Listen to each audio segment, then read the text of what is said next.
More than 4 decades ago, David Sandler made his first foray into the personal development and sales training business, and promptly failed.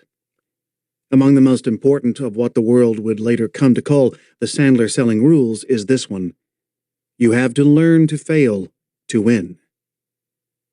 It's easy to forget now that that rule, like all of the rules that support the Sandler selling system, was the product of David Sandler's direct personal experience.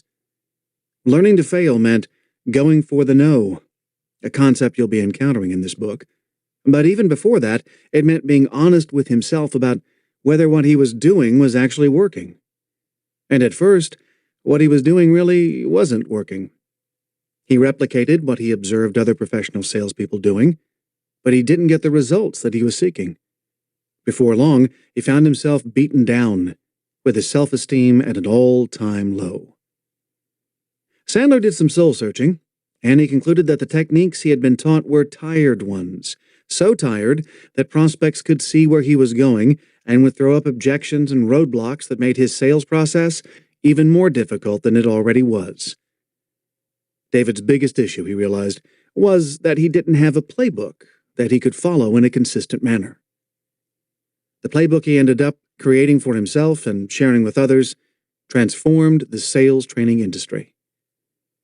It has helped literally millions of salespeople to take their careers to new levels of prosperity. And the book you're listening to right now has become an enduring business classic, in large part because it gives such a compelling summary of that playbook. Sandler Training is today the leader in the industry that David Sandler reinvented. In bringing this book, his final project, into the 21st century, I have not tried to alter his voice or the fundamentals of his message. Where it seemed appropriate to offer an insight or a best practice that reflects the way the Sandler selling system is executed today, I have done so in sidebars separate from his story, which I'll share with you as we go along, so that my voice and his can be distinguished easily. These sidebars are identified as Sandler Selling Tips. David Sandler was one of the true pioneers in selling. He was the first in our industry to move from a seminar training model to a reinforcement training model. He made this change for those who wanted to take their own personal development to the next level. He invented the Sandler President's Club, basically a group of people who are willing to participate in ongoing reinforcement training over time, as opposed to a one-time content dump. Sandler did this because he found that people had attended his seminars and gotten excited, but they simply couldn't implement everything that was taught. There was so much to learn that David began taking more of a collegiate approach, giving them more content over time. That's still how we deliver his material. David also brought the concept of pain to the forefront of the selling industry.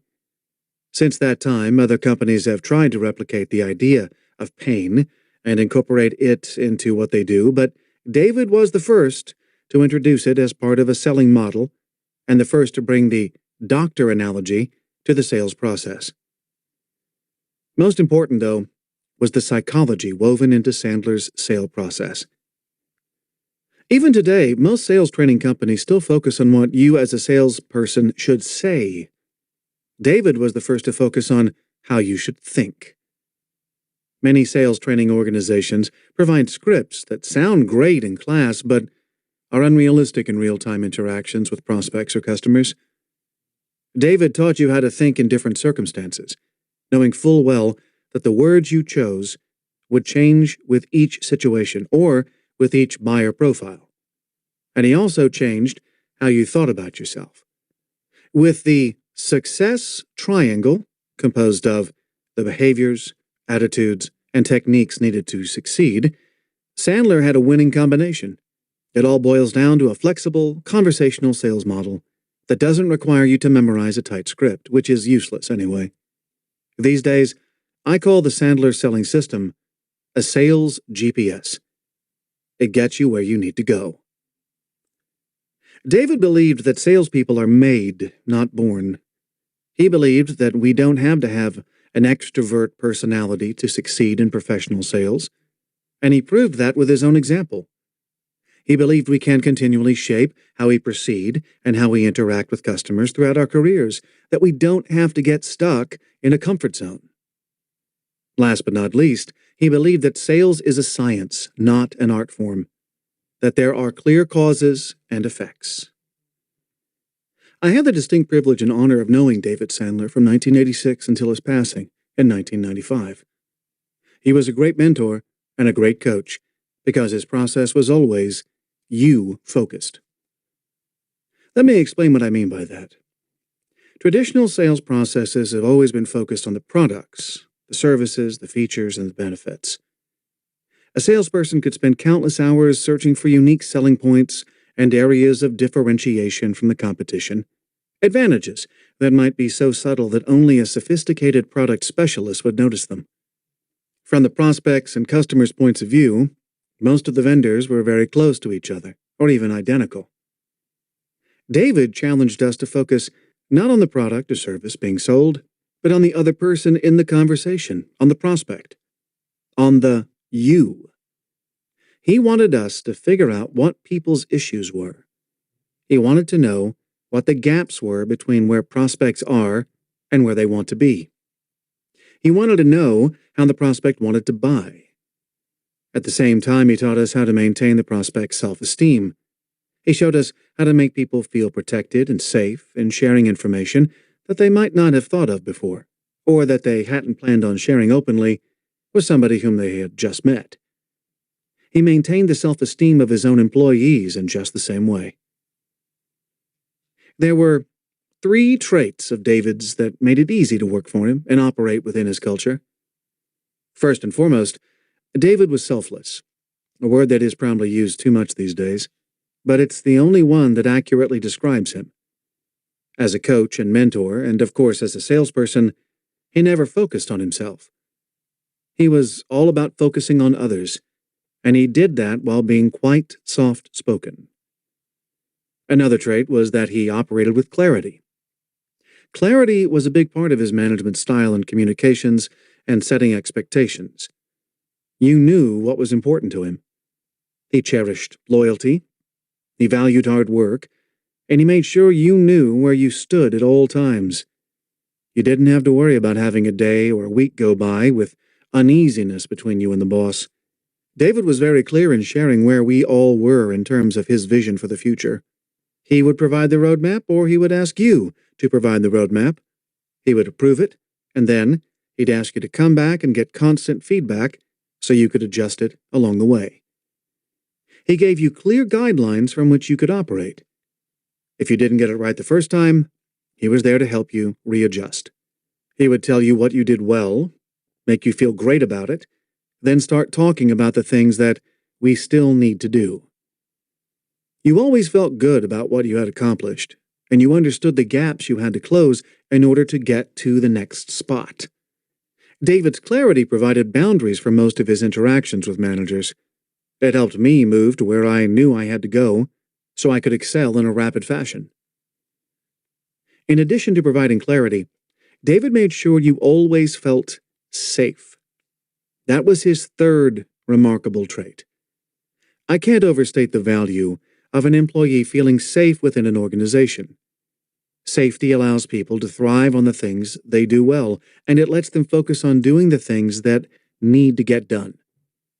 When you're afraid, you don't do the things that are necessary to excel to greatness. You hold back. You're hesitant. You second-guess yourself.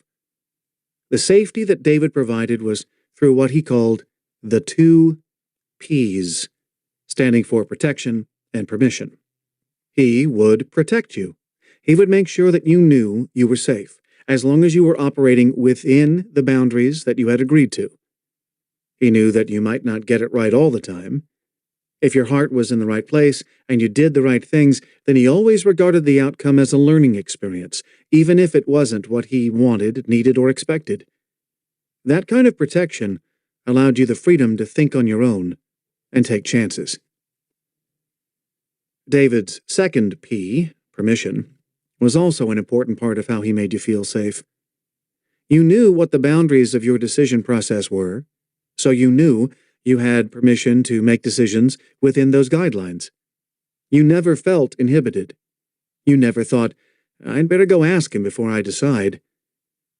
Of course, David required you to do your due diligence, to be prudent, to be conservative, to take calculated risks.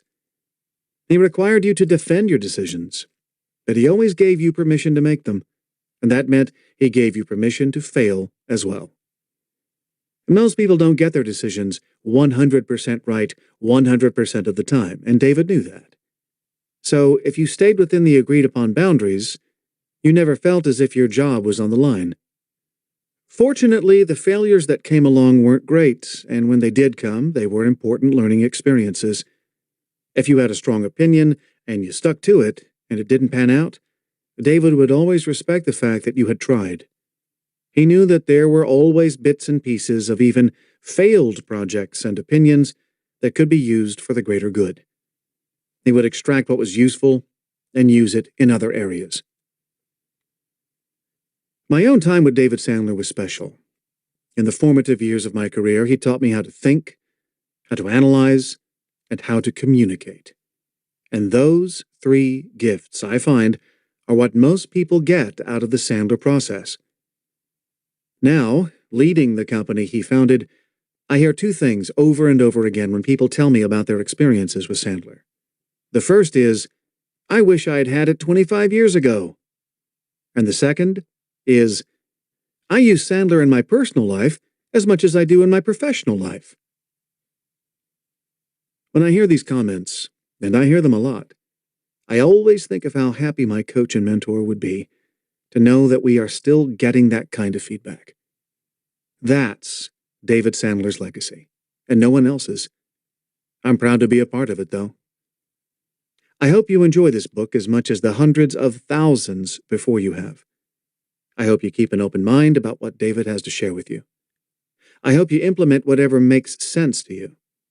And I hope you use David's coaching as I did, to advance your relationship with your customer and to support your own growth as a person.